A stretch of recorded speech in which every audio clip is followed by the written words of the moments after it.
Que queda aquí en Brasil, yo en Sao Paulo y Vanessa, bienvenida, que está entrando desde Venezuela. ¿Cómo estás? Hola, buenas tardes. En Buenas, Venezuela y en bueno, Brasil, sí. al menos. Sí, sí. ¿Qué tal? ¿Cómo está todo? ¿Todo bien?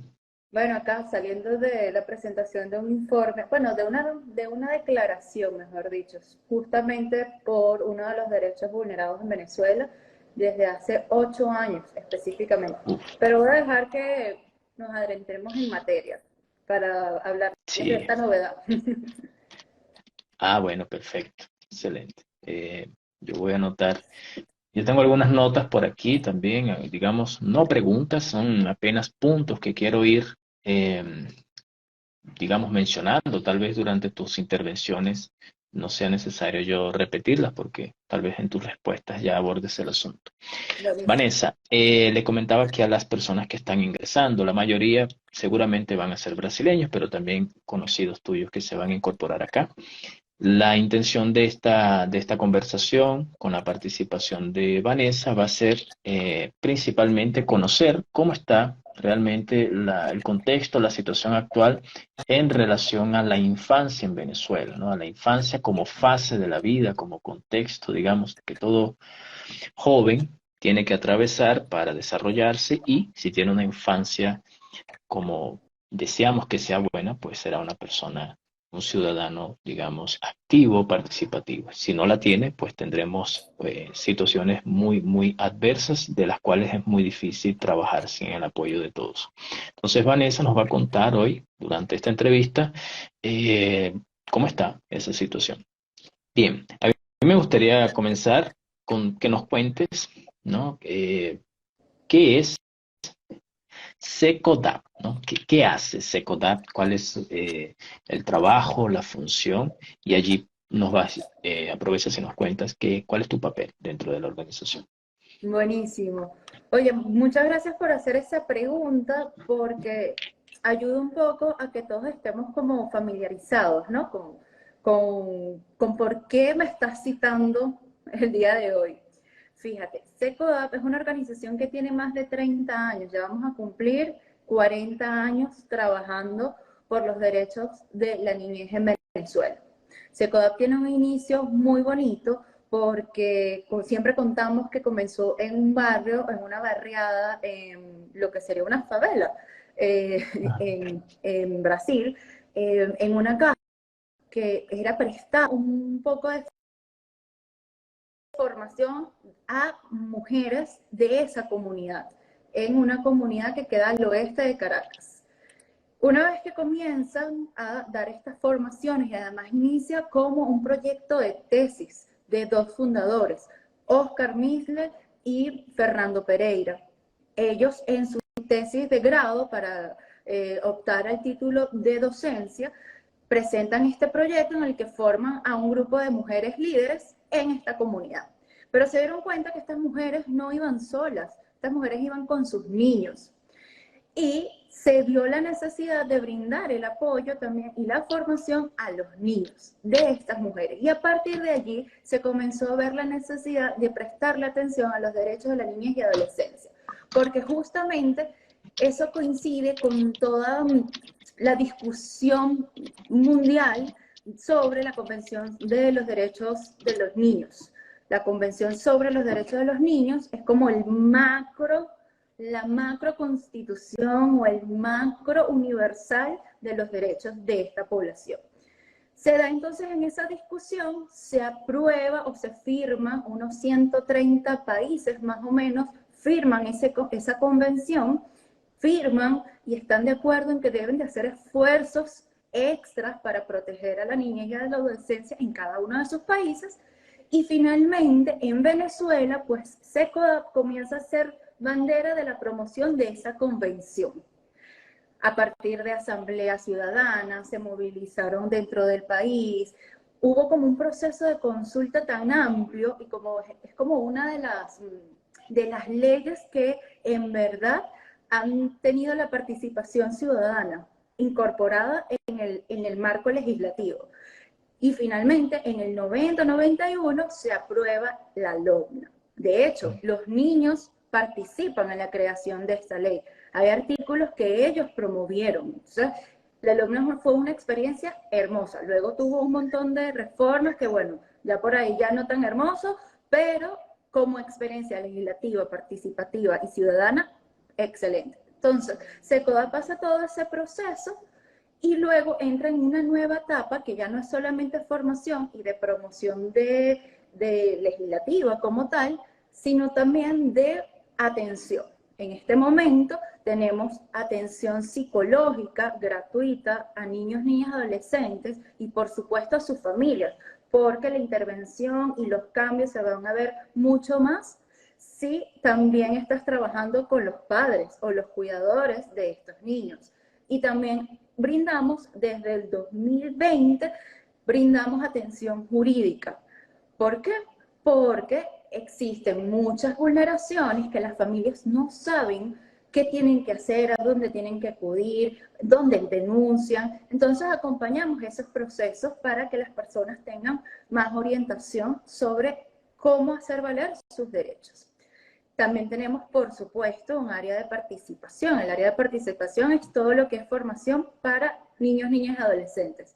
Entonces, desde el 2020, en pandemia, se generó un grupo de adolescentes que todos los viernes nos estamos reuniendo bajo distintas paraguas, o sea, como distintos lemas de trabajo. Hemos trabajado desde el derecho a la salud sexual y reproductiva, trabajamos el acoso escolar, trabajamos responsabilidad penal, como trabajamos temas comunicacionales, temas de autoestima, depresión, como qué hago si yo me siento de esta forma, y ahí todo el equipo de SECODAP se integra en estos encuentros con adolescentes. Excelente.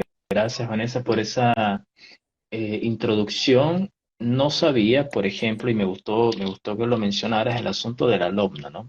Que SECODAP haya tenido su aporte gracias a una convención, como tú mencionabas, que le dio todo ese cúmulo de información y le permitió contribuir y ha contribuido durante todo este tiempo en la conformación, digamos, de un marco legal en Venezuela, que ha sufrido, como bien mencionabas y oportunamente, muchas reformas que hoy, luego profundizaremos en ello, tenemos los venezolanos fuera y dentro una situación de vulnerabilidad en el caso de los niños Total. en el ejercicio de sus derechos. Entonces, esas reformas, al final, como política pública, y es una de las palabras que tal vez vamos a repetir mucho hoy, políticas públicas, siempre se evalúa al cabo de un tiempo, ¿no? Al cabo de 10 años podemos ver si algo hizo o no hizo efecto en función a una generación y, pues tal vez esas reformas habrá que ver, habrá que alguien, o las personas o los grupos, analizar qué cambios necesitaremos. Me gustaría, para que las personas entendamos, ¿no? Y aprendamos todo lo que es el significado de infancia, según tu experiencia como parte de la organización y lo que SECODAP incluso desarrolla, ¿qué es tener o ejercer una buena niñez, una buena infancia? ¿Qué es lo que debe haber? Empecemos por la parte positiva del término y luego pasaremos a las cosas que hacen que no sea así. ¿Qué es lo que define una buena niñez o una buena infancia? A ver, fíjate, una de las áreas que también tiene SECODAP es la de investigación. A partir de toda esta atención, nosotros obtenemos datos que seguramente más adelante les vamos a comentar. Y hemos elaborado año a año informes que dan cuenta de los derechos de la niñez, cómo está el estatus de estos derechos. Entonces, ¿qué es una infancia o cómo debe ser una infancia, digamos, positiva, adecuada? Y eso nos lo establece la Convención sobre los Derechos de los Niños y, por supuesto, en Venezuela, la Ley Orgánica para la Protección de los Niños, Niñas y Adolescentes, LOMA. Todos los derechos deben estar garantizados. Necesita una sociedad, un Estado y una familia comprometida a que estos derechos se garanticen, se protejan y, por supuesto, en el caso de que haya una violación, se restituya el derecho. ¿Qué hemos visto en Venezuela? En Venezuela a medida que va avanzando la crisis económica, social, política, los derechos de la infancia quedan vulnerados, cada vez más vulnerados y menos garantizados en nuestra sociedad. Porque la infancia está dentro, la niñez está dentro del complejo social venezolano.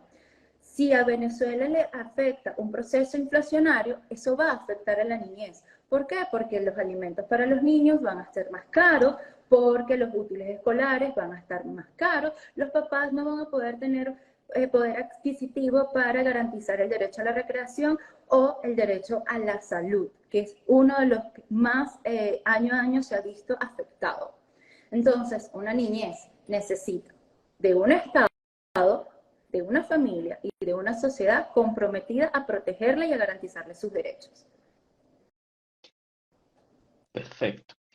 Yo tengo una historia muy personal, porque mi familia, digamos, mi familia es muy humilde, pero también muy grande al mismo tiempo. Entonces, tengo familia en el estado de Aragua, tengo parte de la familia también en Caracas, y es una familia comandada por mujeres, todas por mujeres, obviamente llevando hacia adelante a los hijos, y una de las cosas que tuve que ver con mis 30 años de vida, cuando fui de visita ahora a Venezuela, es que la crisis hace que, por un lado, los niños no tengan ese disfrute, digamos, recreativo que tú mencionabas, pero por otro lado también eh, no es que el padre tenga el 100% de las posibilidades de proveerle esa recreación a Total. los niños.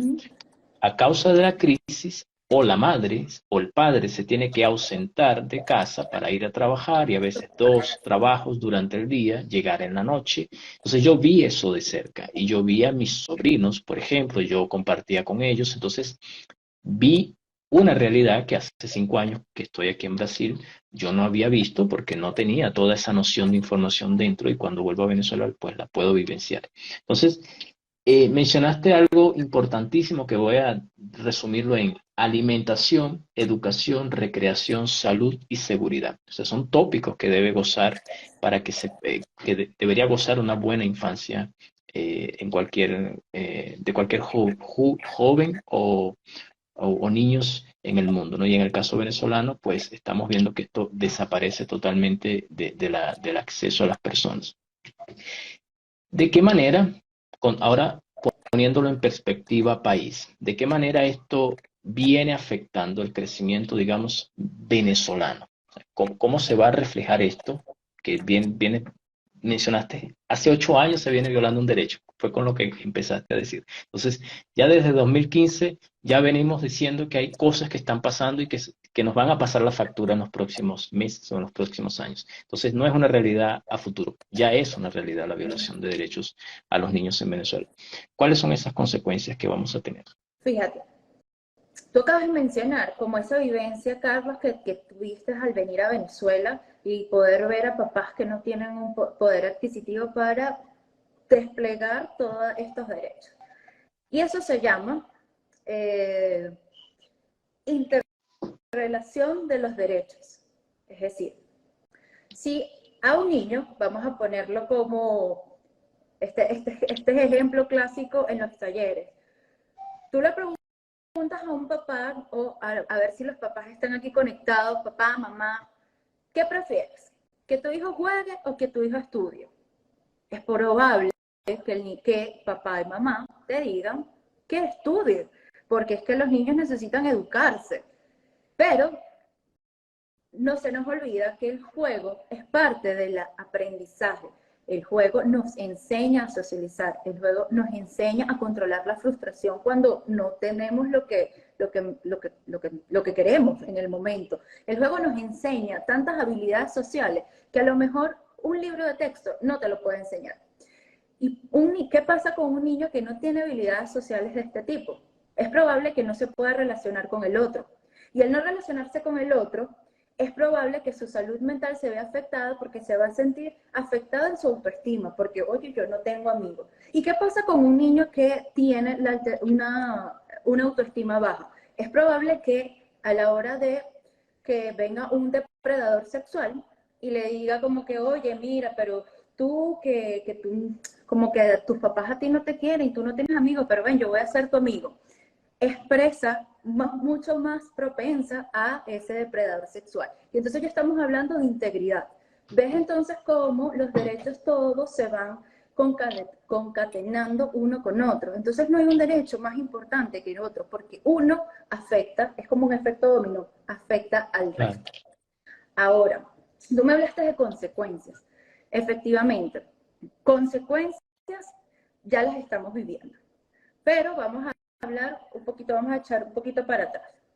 Desde 2006, Venezuela, el CECODAP, levanta informes sobre violencia contra niños, niñas, adolescentes.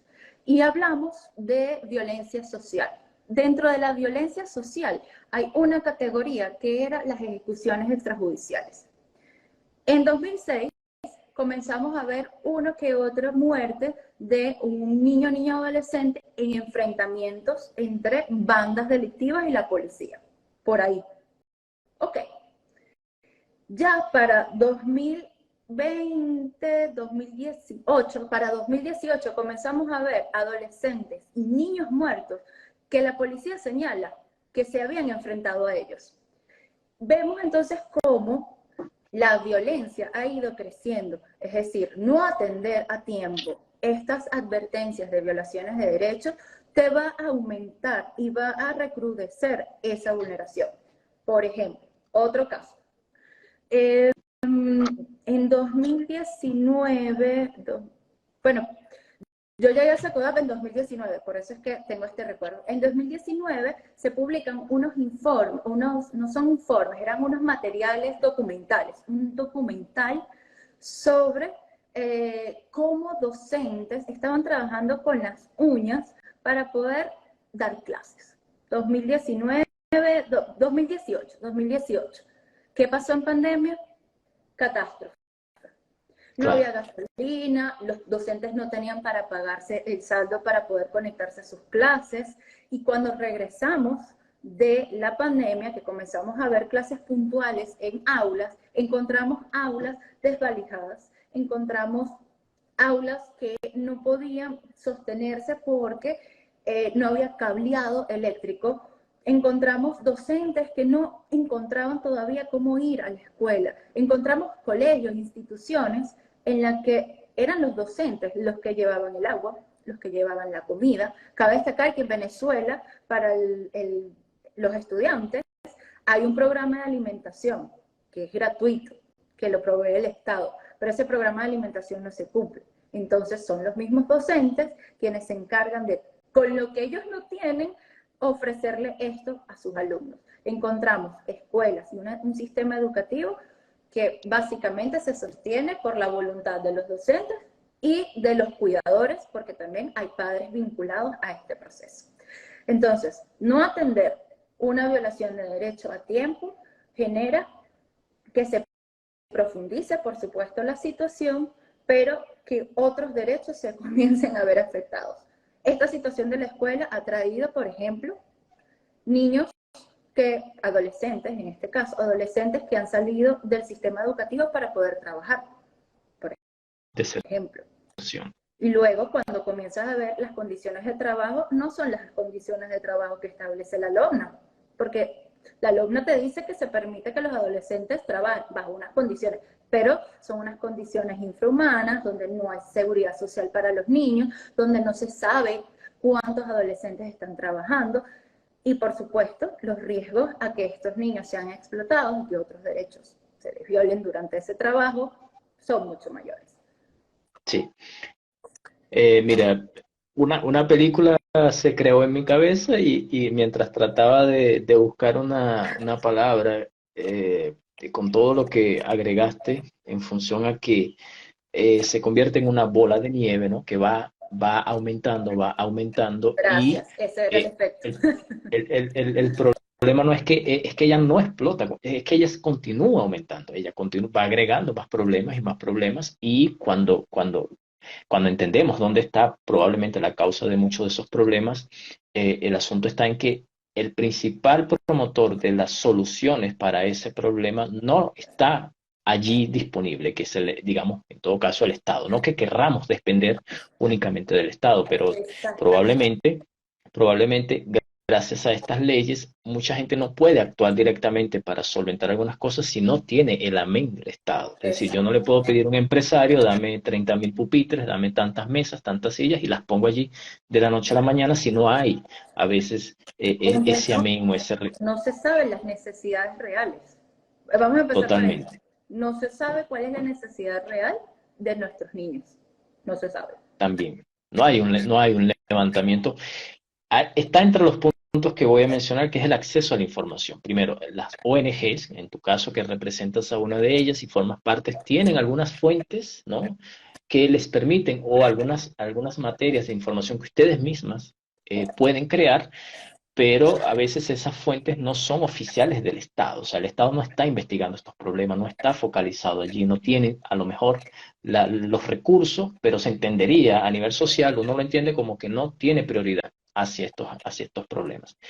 Pero yo voy agregando estos comentarios porque como hay mucha gente en Brasil que me ve, Brasil es uno de esos países que actualmente acaba de elegir un gobierno, digamos, que ha dicho que en Venezuela la situación es una narrativa y de allí en adelante yo he decidido, pues yo voy a mostrar argumentos, voy a mostrar a través de invitados, no voy a construir yo esas narrativas, sino que voy a explicar con invitados, personas que puedan dar cuenta de lo que está sucediendo en Venezuela y que no es una narrativa, es parte del día a día.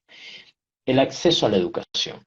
Aquí en Brasil, por ejemplo, se dice que en Venezuela hay acceso gratuito y de calidad a la educación.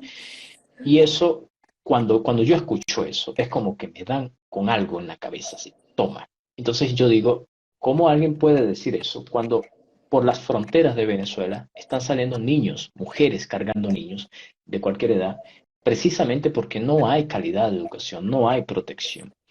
Y dijiste algo que incluso Vanessa aquí, una tocaya tuya que está en España, ella comentó el trabajo esclavo.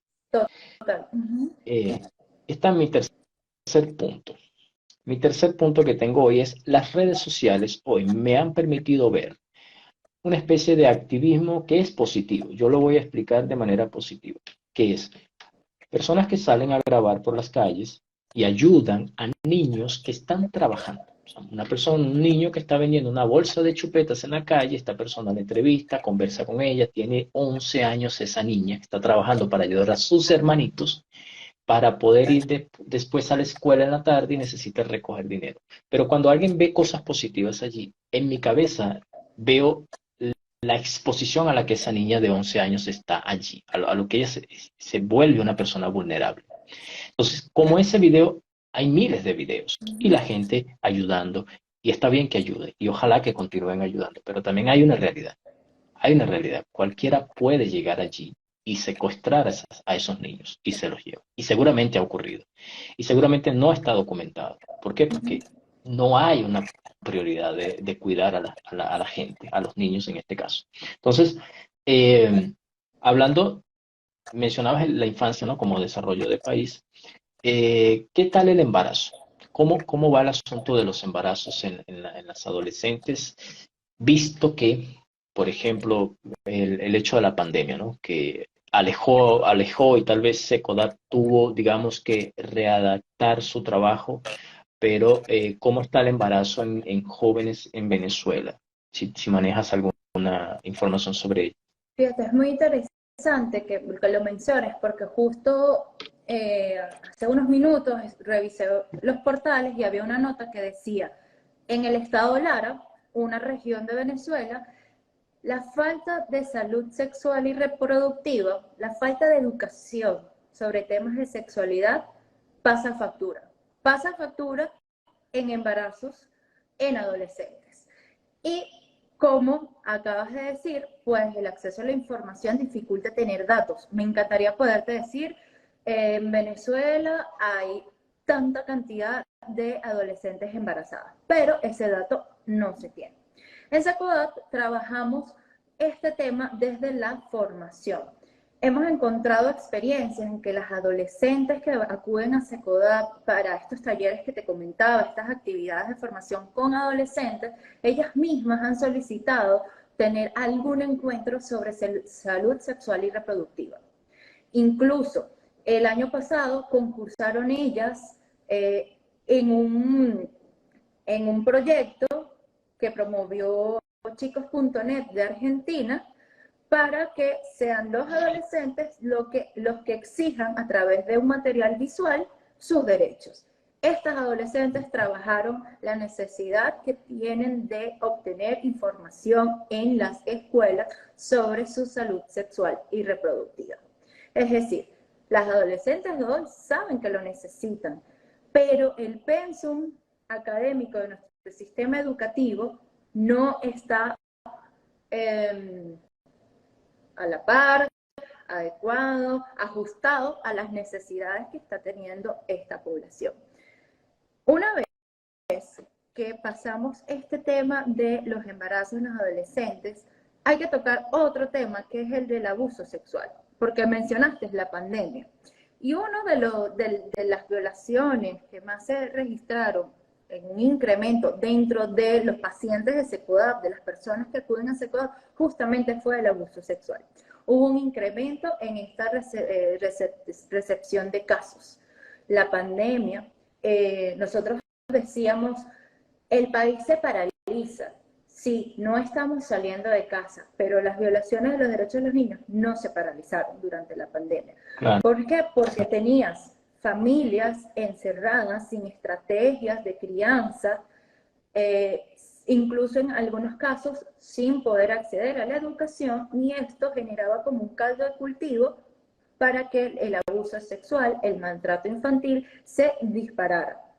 Históricamente, suena horrible, pero históricamente, en vacaciones, en los periodos en los que los niños van a sus casas y permanecen durante un tiempo en específico, maltrato infantil y abuso sexual incrementa, porque los principales maltratadores y abusadores sexuales están dentro del círculo familiar.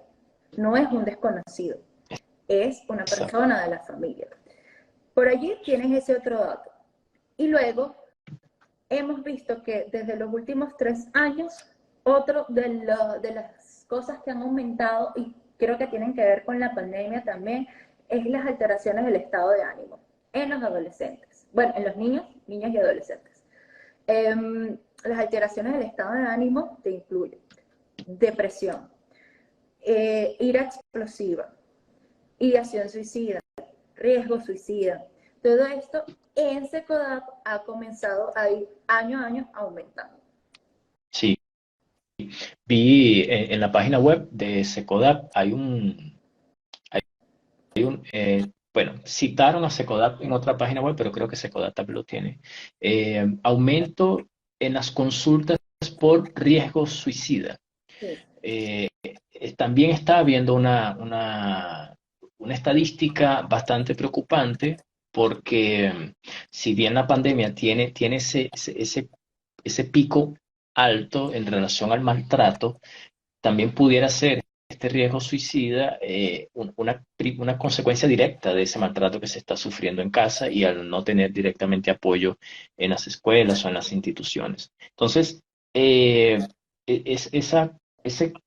fenómeno que va, digamos, confluyendo en función a cuestión país, crisis país, que incluso se habla de crisis humanitaria en Venezuela, problemas de alimentación, problemas de nutrición, problemas de relación social, por ejemplo, que tú mencionabas algo muy importante, que es tal vez estos maltratos que estamos viendo ahora sobre estos niños, sus maltratadores vienen, por supuesto, arrastrando un mismo patrón de formación, de falta de acceso, digamos, educativa, o falta de recursos, sea la causa que sea, pero directamente relacionada, y se convierten a su vez en maltratadores por un lado y victimarios por otro. Por ejemplo, yo vi noticias entre octubre a diciembre del año pasado.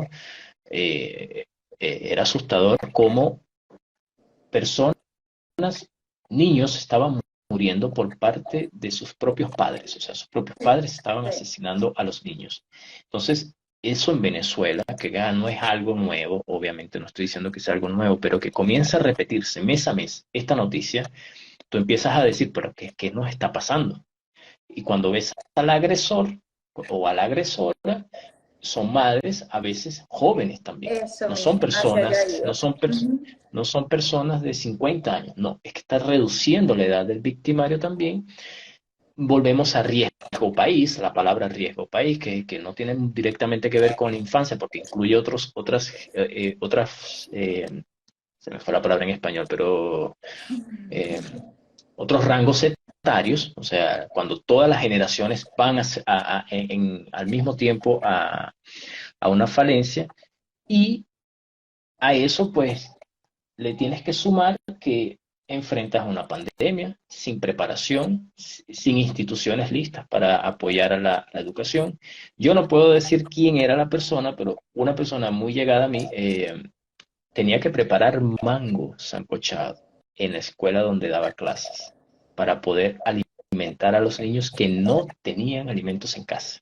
Y iban a la escuela apenas porque en la escuela sí le daban comida, o sea, o había algo que comer. Entonces, cuando empiezas a escuchar todo esto, te empieza a preocupar. A mí en lo particular me empieza a preocupar. Yo soy del área de ciencias sociales, entonces esto para mí es como que, pero ¿cómo lo explicamos si no hay datos? O sea, esto está ocurriendo, pero ¿cómo se lo explico a alguien fuera, a alguien interesado en tal vez en apoyar y necesita estadísticas? Después no tengo cómo dártelas.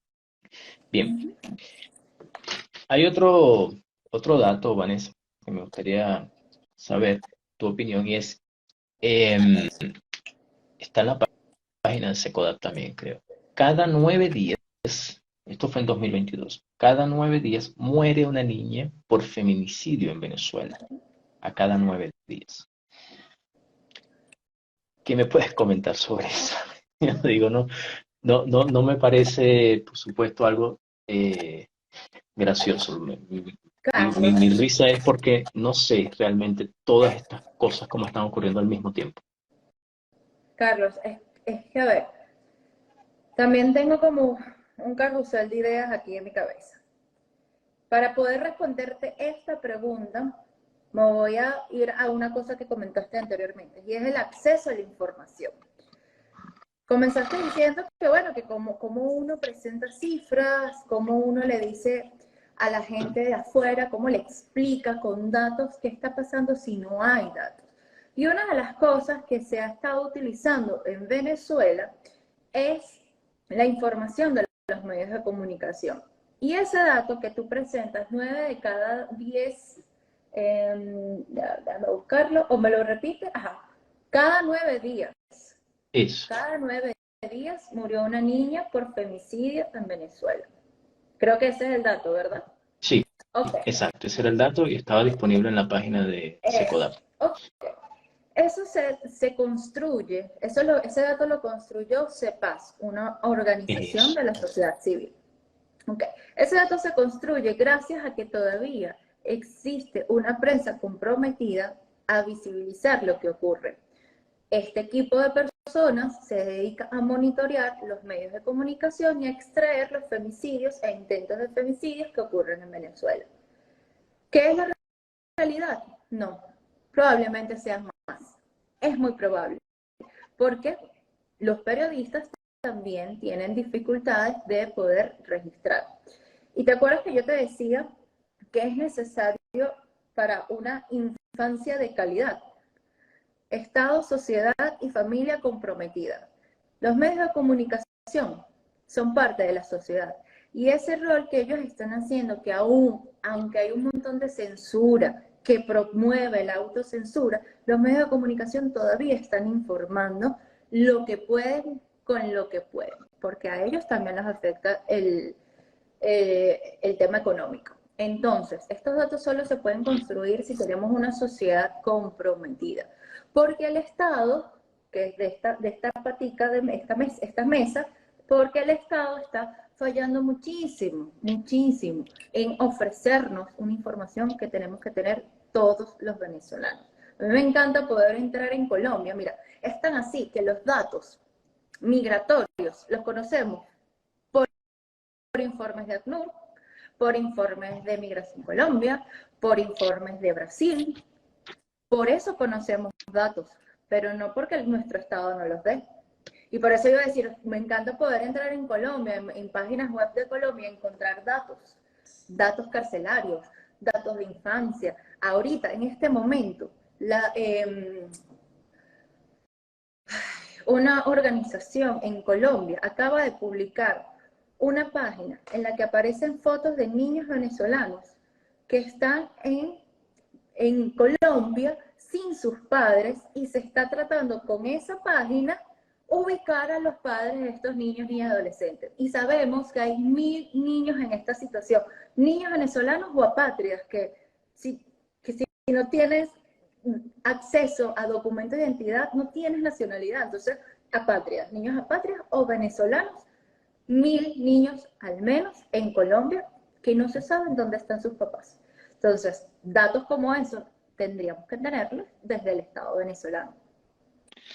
Claro, esto es el término riesgo país. O sea, ya pasamos ese límite hace mucho tiempo. O sea, cuando nosotros, que hemos construido, como tú decías, algo muy importante, que es el papel de la sociedad, y tenemos como sociedad que vigilar este Estado. Entonces, este Estado, a su vez, nos protege, o digamos, debería proteger al bien mayor, que es a las personas de esa determinada nacionalidad. Aquí no estamos hablando de adultos mayores, que es otro problema, que es otro fenómeno también importante en Venezuela y del cual sí tuve oportunidad de trabajar haciendo actividades. En el caso brasileño, fíjate algo que me gustó mucho que mencionaras, y es, hay una página que está en el sitio web de R4B. Esa página web divulga numéricamente todos los migrantes que han entrado mes a mes a Brasil en situación de refugio, no, de residentes, flujo de salida, flujo de entrada, dónde están viviendo, cuántos años tienen, en qué municipio de Brasil. Todo está documentado. Entonces tú entras y encuentras allí la información. Existe, me parece a mí también, que por razones obviamente políticas actuales en Venezuela, una negativa a aceptar que en Venezuela hay una salida masiva de migrantes venezolanos. Según ACNUR, esto va por 7,2 millones de venezolanos, ¿no? En Venezuela no hay, digamos, una aceptación de que esto está ocurriendo en esta magnitud de 7 millones de venezolanos. Y si estamos hablando de 7 millones de venezolanos, casi 5 millones son adultos.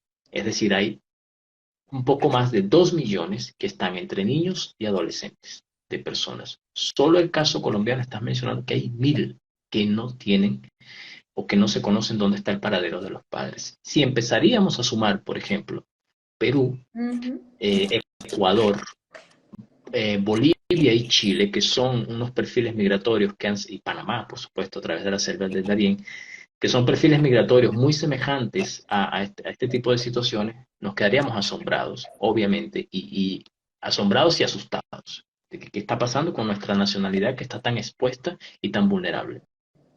Bien, hay otro informe. Te voy a detener ahí porque justamente estamos hablando del tema migratorio. Y fíjate que la declaración que estábamos dando hoy en rueda de prensa, que te decía que estaba un poco todavía como revolucionada, con mis revoluciones al máximo por esta presentación, tenía que ver con el tema migratorio. ¿Por qué? Porque en 2014 una ley ordinaria de timbres fiscales se modifica y dice que el pasaporte, que antes era gratuito para niños y adolescentes y también para el sector de los adultos mayores, era gratuito. Esta ley lo modificó y ahora dice que tienen que pagar por el pasaporte. En 2015 se hace una denuncia al Tribunal Supremo de Justicia y pide que se revise, porque la ley orgánica está por encima de una ley ordinaria. Y además se debe buscar el mayor beneficio de derechos para los niños, niñas y adolescentes. El mayor beneficio en este caso sería mantener la gratuidad de un documento de identidad. 8 años después no hay respuesta, y no solamente no hay respuesta que se revise esa norma, sino que el pasaporte para un niño está entre 100 y 200, sí, entre 100 y $200, cuando un salario mínimo es de $20, más o menos.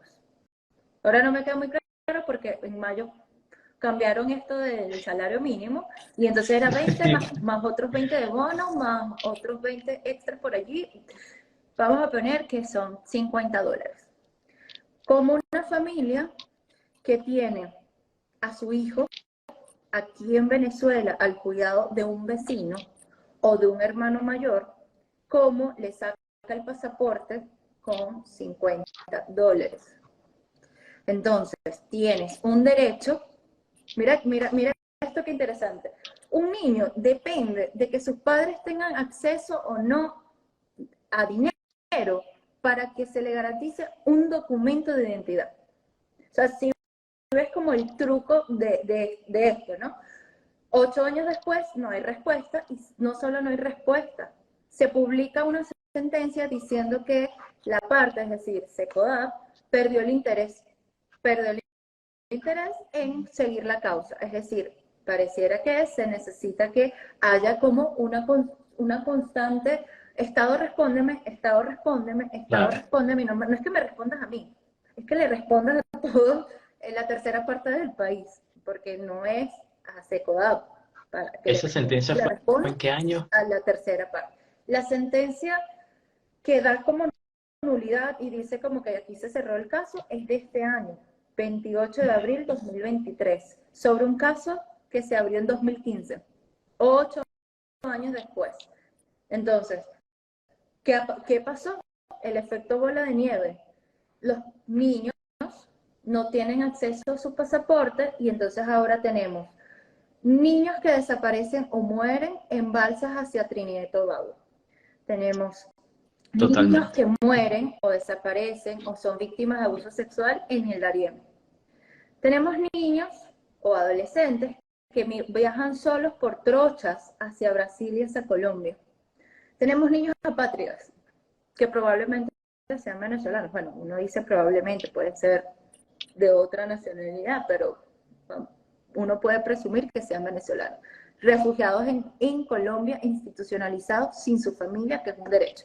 Entonces, el efecto bola de nieve, porque no tienes un documento de identidad que te lo garantiza la ley orgánica, la LOGNA, porque se modificó una ley ordinaria. Así está. Pero, hay que también reconocer una cosa. Las instituciones del Estado están conformadas por personas, por supuesto, por ciudadanos. Es decir, el Ministerio Público tiene empleados que son ciudadanos, son personas, ¿verdad? Ok. El sistema de protección, un consejo de protección que es la primera instancia como municipal a la que las familias pueden acudir para resolver conflictos de violencia, por ejemplo, también está conformado por personas.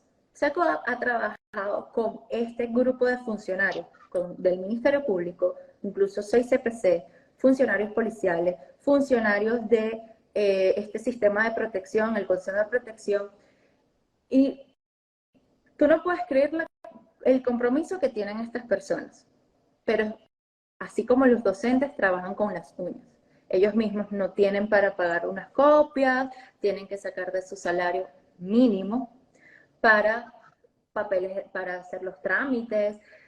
Si tienen un caso, bueno, por ejemplo, el típico, el Consejo de Protección dice que es necesario que el pasaporte de un niño se saque. Manda la orden al SAIME. El SAIME es el ente rector de la identidad venezolana. Y el SAIME no presta atención. No presta atención a esa orden del Consejo de Protección. Entonces, aunque hay voluntad del ciudadano de trabajar para proteger los derechos, todavía hay como una pata coja. Hay una pata coja que no logra que esto se materialice, que es la voluntad política y de políticas públicas. Exacto. Yo, yo estoy haciendo en este momento una maestría en diseño de políticas públicas y programas sociales. Y hay una frase que dijo una profesora, que es una materia que se llama Análisis de Políticas Sociales. Y ella dice, el Estado, o sea, desde diferentes perspectivas, obviamente, pero esta es una perspectiva omnipresente. Ella dice, el Estado, aunque no está, es parte del plan. O sea, cuando ustedes ven que falta un hospital, realmente el Estado quiere que, el Estado está dándote ese mensaje, que él sabe que falta el hospital, pero él no lo va a construir. Cuando mencionabas el hecho de que falta la voluntad, pero también tienes la institución, tienes la cantidad de personas allí tratando de dar todo lo que está en sus manos para garantizar el acceso a esos derechos, y el propio Estado los niega, o sea, una institución niega la orden de otra institución, me parece a mí, ¿no? Siguiendo la frase de esta profesora, que es el propio dictamen de este Estado, ¿no? De esta forma como funciona, que es, no vas a tener el acceso a la identidad porque no me da la como Estado. Entonces, men- mencionabas algo que es como los profesores que tienen que cocinar o llevar alimentos desde su casa. Imagino que ustedes mismos, a lo largo de estos años, debido a la crisis, no tienen tanto personal como antes, ¿no? O sea, falta personal en Secodap como en otras ONGs, necesitan un especialista, no sé, en políticas públicas, un especialista en esto. ¿Y dónde está esa gente? Se fueron del país o no están trabajando en el área, están buscándose la vida en otras cosas para poder llevar el alimento a la casa, porque aunque tengas mucha voluntad, pues la realidad del día a día es lo que termina pesando más. Eh, Mira, mencionaste tú el caso de los niños en las fronteras, muy buen punto, voy a investigar más sobre ello porque es otro tema que a mí me interesa mucho por estar acá en Brasil. Eh, Hablamos de la escasez de la información, hablamos eh, del acoso escolar y de la violencia doméstica. Quiero llegar a la parte de las políticas públicas. Ay, ok. Eh, y ya con eso nos acercamos al final del live. Eh, el papel de las ONGs, ¿no? Frente a la falta de políticas públicas, ¿no? Vamos a llamarlo de esa manera. Eh, Esa falta de políticas públicas que se menciona, más o menos por dónde vas, cuál es el análisis hoy que tuviste en esa presentación. Eh, Dame un ejemplo, no sé, no Mira, sé cómo decirlo realmente. ¿Qué es lo que falta como cuando entramos en palabras de políticas públicas? mira este dato curioso. Yo no sé cómo es este asunto en Brasil o en Colombia, pero si, por ejemplo, un agricultor tiene un problema de delimitación de sus tierras, va al Ministerio de Agricultura a resolver este conflicto. Ok. Si un educador tiene una demanda que hacer por el tema salarial, va al Ministerio de Educación. Si, bueno, ya creo que van con la idea conmigo. No hay un ente rector de los derechos de la niñez en Venezuela, en el Estado. El tema de la niñez está arropada en una vicepresidencia, es decir, es un tema ejecutivo del Poder Ejecutivo en una vicepresidencia, en un departamento que se llama Vicepresidencia de la Suprema Felicidad. Ahí está metido el tema de los niños, niñas y adolescentes. Ya por ahí podemos ir viendo cómo las políticas públicas de Venezuela necesitan avanzar muchísimo para poder no cumplir la Convención sobre los Derechos de los Niños, que es el universal, cumplir la LOMNA.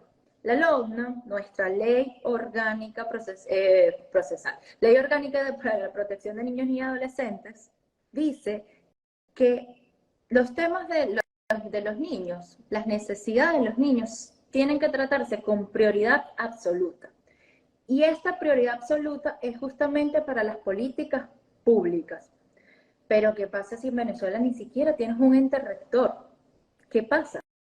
Ok, bajémoslo del Estado de la línea como del gobierno, vamos a bajarlo a nivel regional. Las gobernaciones. ¿Qué políticas públicas tienen las gobernaciones que conozcamos para la niñez y adolescencia? Bajámoslo a las alcaldías. ¿Cuáles son las políticas públicas de las alcaldías para los derechos de los niños, para garantizar los derechos de los niños? Y hay una cosa que me llama mucho la atención y es justamente en este proceso electoral que va a comenzar a ocurrir en Venezuela. En esta época se está hablando de primarias de la oposición. Hasta este momento, ningún candidato de la oposición ha presentado un plan de trabajo para la niñez y adolescencia de quedar electos dentro de esas primarias. Entonces, ¿esto qué me llama a decir y a concluir? Que en Venezuela la prioridad absoluta está en papel. No tenemos ni Estado ni una sociedad que entienda la prioridad absoluta. No es un parque que yo lo voy a poner a los chamos en mi alcaldía. No es que el día de la niñez es el día de la niñez. El día del niño hice un pintacaritas.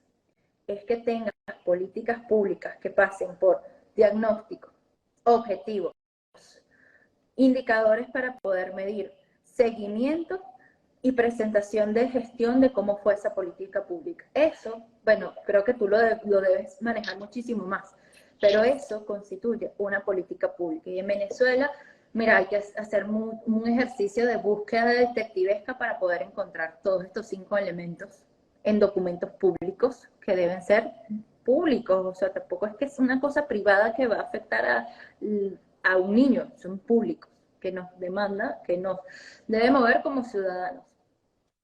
No, estoy totalmente de acuerdo y gracias por explicar a nivel, digamos, de esferas, cómo está la falta de esa existencia, voluntad, no sé, eh, estructura para atender el asunto de la niñez Hablando en de Venezuela, que no es... esferas, Ajá, ay, perdóname que te interrumpa, perdón, pero no, hablando de tranquilo. esferas, creo que es muy importante, creo que lo asumí antes con el tema de los funcionarios públicos comprometidos.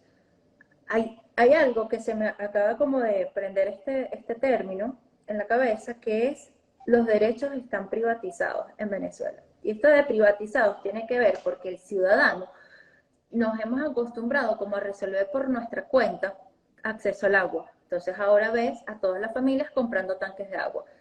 Electricidad, porque en 2019 sufrimos un apagón que hasta este momento todavía algunos estados tienen apagones de hasta 12 horas diarias sin luz. ¿Ok? Entonces tienes familias comprando plantas eléctricas y así sucesivamente con otros derechos. Y lo mismo está ocurriendo con las escuelas, ya lo mencionamos, son los docentes, son las familias las que tratan de mantener como pueden ahí la educación, eso por un lado. Luego, por supuesto, tienes a familias que tratan como pueden, con los pocos recursos, acceder a la salud. Tienes organizaciones de la sociedad civil que entonces recogen medicina, están constantemente metidos en los hospitales para ayudar a las familias allí, para que accedan a su derecho a la salud, y así con todos. Es decir, en Venezuela en este momento yo creo que es muy valioso y que podemos rescatar. Ojo, que el Estado puede rescatar es el tejido social, porque es el tejido social y son los mismos ciudadanos que se están organizando para sostenerse y sostener sus derechos. Eso es importantísimo. Hemos encontrado comunidades que ante la falta de, o sea, de educación en pandemia, hay casos específicos de comunidades en las que una profesora en su casa recogió a los niñitos de la zona para enseñarles a leer, por ejemplo, y que no quedaron fuera del sistema educativo. O sea, el tejido social es clave para el desarrollo de Venezuela y en este momento creo que el tejido social y la unión entre la organización, en las organizaciones, las ONG y los ciudadanos está sosteniendo a la sociedad. Claro, exacto, está la sociedad venezolana, ¿no? Lo que está es esa pata de la mesa entre las otras tres que faltan, esa última pata de la mesa de la sociedad está todavía aguantando, resistiendo y dando su aporte, ¿no? Dentro de las herramientas y accesos o recursos a los que puede, digamos, dar, apoyando en este segmento, digamos, de los jóvenes. Quería comentar algo sobre esas esferas, ¿no? Precisamente, me gustó mucho que mencionaras el hecho de los derechos del niño están privatizados en Venezuela porque que, es algo que yo veo, ¿sí? Que vengo estudiando en el posgrado que hago, pero que me gusta a veces poner ejemplos también. Tú mencionabas algo fundamental, las plantas eléctricas, la educación, Los los tanques de agua. alimentos, por ejemplo. Y hay algo que es un ejemplo aún más del día a día, que la gente, que uno no lo va a percibir, obviamente, que el que está metido allí en esa crisis, que es una madre, por ejemplo, una madre que sale a las 5 de la mañana, deja al niño en la escuela a las 6:30 y a las 6:30 el niño debe esperar que inicien las clases a las 7. La madre va a trabajar a una casa como una persona que trabaja como ama de casa en otra casa. Limpia, hace el almuerzo, se devuelve a la escuela a buscar al niño, va, lo deja, se devuelve a otro trabajo o a ese trabajo. Entonces, el salario que gana durante la semana o durante el mes, ese salario lo gasta en comprar o pagar el transporte, si en caso que pagan transporte para llevar al niño a la escuela, pero ese transporte no es oficial, es apenas un motorizado que lleva al niño, lo lleva y lo trae. Entonces hay un montón de servicios en Venezuela que no son oficiales, es decir, si ese niño se cae de esa moto, nadie te va a pagar, no hay un seguro que le pague los huesos que se va a reventar el niño si se cae de la moto. Y mucho menos el motorizado va a tener cómo pagarte. Hay un cúmulo de cosas, si pudiéramos hacer aquí los ejemplos, que no lo vamos a hacer porque vamos a salir más tristes, en cómo esto ha pulverizado obviamente todas esas esferas intrafamiliares, porque además tenemos que mencionar que muchos de esos niños, sus padres están fuera de Venezuela. Los niños que aún no han salido de Venezuela. Tú mencionabas el ejemplo, a veces hasta por falta del documento no lo pueden sacar de Venezuela aún, ¿no? Entonces, muchos de esos padres están fuera de Venezuela. Ese niño está creciendo y en el otro país donde está la familia, donde está la mamá o el papá, tiene otro hermanito. Entonces no conoce al hermano porque el hermano nació en Perú. Y este niño tiene 14 años, tiene 6 años sin ver a la mamá o tiene 2 años que no vive con la mamá. Entonces, hay una serie de trastornos que desde lo que conocemos como migración, empezando desde 2014, 2013 para acá, diferente a los trastornos sociales que venía la sociedad venezolana atravesando, ahora esta juventud que va creciendo, esta niñez que se va desarrollando, crece con estos problemas sin tener la misma disponibilidad de recursos para poder enfrentarlos. Es decir, ausencia familiar, eh, falta de alimentación, como decíamos, educación, recreación, todo eso, todos esos elementos que componen una buena infancia, ¿no? Bueno, Vanessa, tengo a la otra Vanessa aquí comentando muy activamente, ella está en España, gracias, A ambos. Vanessa, por tus Gracias por comentarios. participar. Y no, o sea, no me dio chance de comentar tus comentarios, pero así, han sido muy acertados los que has ido colocando. Eh, y yo creo que para dejar como el mensaje final, Carlos y a Vanessa, es recordar el trabajo de la organización o lo importante que es la organización ciudadana, porque en este momento es lo que ha permitido apoyar a las familias, que es otra de las paticas, apoyar a las familias en la ausencia del Estado. Entonces creo que personas que están afuera de Venezuela, que puedan organizarse o apoyar una causa organizada de comunidades, es valioso. Ustedes también están desde afuera, pueden aportar, y yo estoy seguro que lo hacen, a una mejora de los derechos en Venezuela o de las garantías de los derechos en Venezuela. Es decir, ustedes están afuera, pero son parte todavía de esta sociedad. Exactamente. Y incluso, ¿no? De hecho, Secodap también tiene, o sea, ustedes pueden actuar como financiadores, ¿no? Persona al que le gustaría apoyar a Secodap podría entrar en contacto con la organización, con Secodap o con Vanessa acá presente y ponerse de acuerdo de qué manera, si esta persona está interesada en apoyar, en hacerlo, ¿no? Directamente. Por otro lado, a los seguidores acá, que la mayoría de las personas que me siguen son brasileños, porque yo divulgo acá contenido relacionado digamos, al contexto venezolano, en la política, pero que también estos asuntos son los que me interesan mucho. Demostrar que independientemente del gobierno que está en Venezuela y el que va a estar, si hay unas elecciones el año que viene, este problema necesita con urgencia ser atendido, urgentemente. Y mencionabas que no hay un plan de trabajo, no hay un plan de gobierno en estos candidatos, lo cual deja entender que como actores están despegados de ese tejido social, o sea, ellos están yendo al margen y ellos creen que los que van a votar en el futuro no van a ser estos niños. Ellos creen que van a votar marcianos. O sea, ellos creen que se van a reelegir con otra gente que no es venezolana. Bueno, Vanessa, yo quiero enormemente agradecerte por toda la disposición, por la información que nos enviaste aquí, por las citas, digamos, de fuentes que yo voy a luego investigar para mí, el caso colombiano, el caso que mencionaste de los 1000 niños que me dejó totalmente interesado en Te el lo paso asunto. que lo tengo fresquito. Es una Perfecto. investigación que salió publicada en abril. Perfecto. Y Es pues fresquito.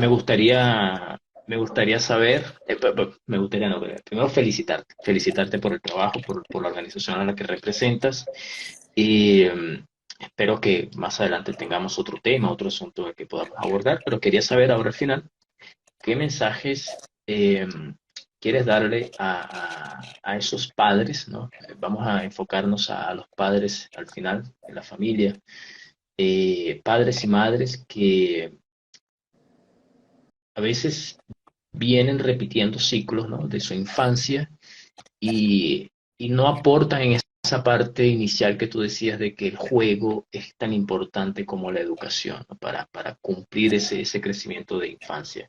¿Qué mensaje le quieres dar a esas personas, a esos padres y madres de Venezuela y de América Latina? Mira, yo creo que la paternidad es una cosa sumamente difícil de hacer y de vivir día a día. Yo no soy madre, pero estoy en contacto, por supuesto, por trabajar en esta organización y por mi círculo social con madres, padres o cuidadores. Y es bastante difícil. Y los niños, nuestros niños, sus hijos, merecen que ustedes puedan hacer una revisión de sus miedos, de sus prejuicios, de sus carencias, reconocerse humanos y si hay algo que no pueden, porque no saben, buscar las herramientas en organizaciones, libros, si están en países en los que hay una ayuda como social del Estado, pues recurrir a ellos porque los niños merecen lo mejor de ustedes. No tienen que tener todas las respuestas, porque somos humanos, pero sí tenemos la responsabilidad de ofrecer los caminos a nuestros niños para que ellos obtengan esas respuestas, para que obtengan esos derechos. Entonces, papá o mamá que estás en Venezuela, sé que es muy difícil el tema de la crianza, sobre todo en un contexto económico como este que nos llena de frustración porque queremos darle lo que no tenemos.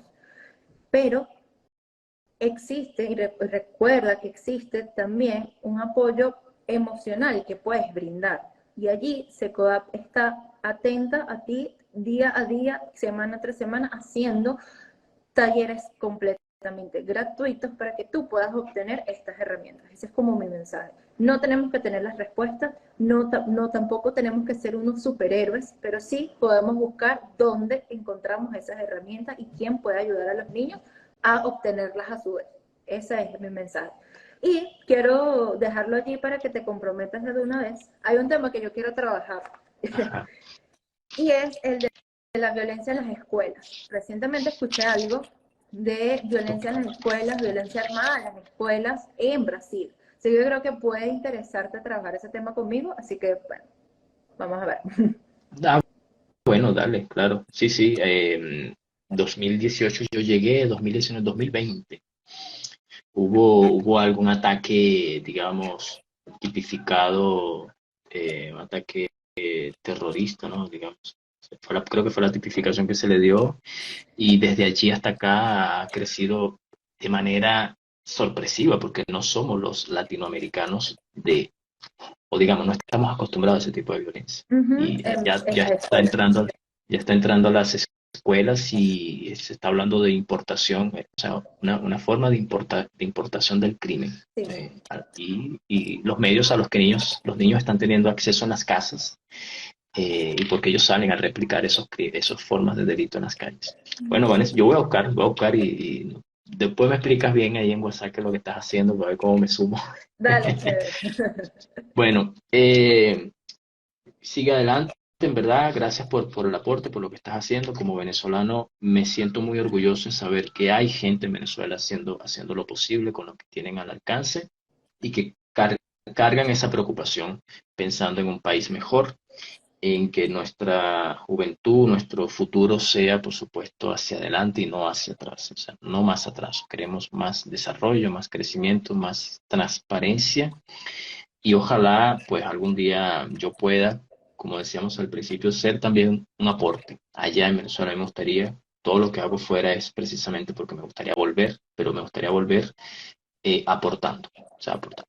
Por ahora lo hago aquí, pero me gustaría hacerlo allá y es uno de los escenarios en los que me gustaría trabajar, que es proyectos sociales y políticas públicas. Buenísimo. Vanessa, que estés bien, cuídate mucho, Gracias. saludos a tu gente, que tengas Gracias buenas a la noches y tocaya que se mantuvo durante una hora conectada con nosotros.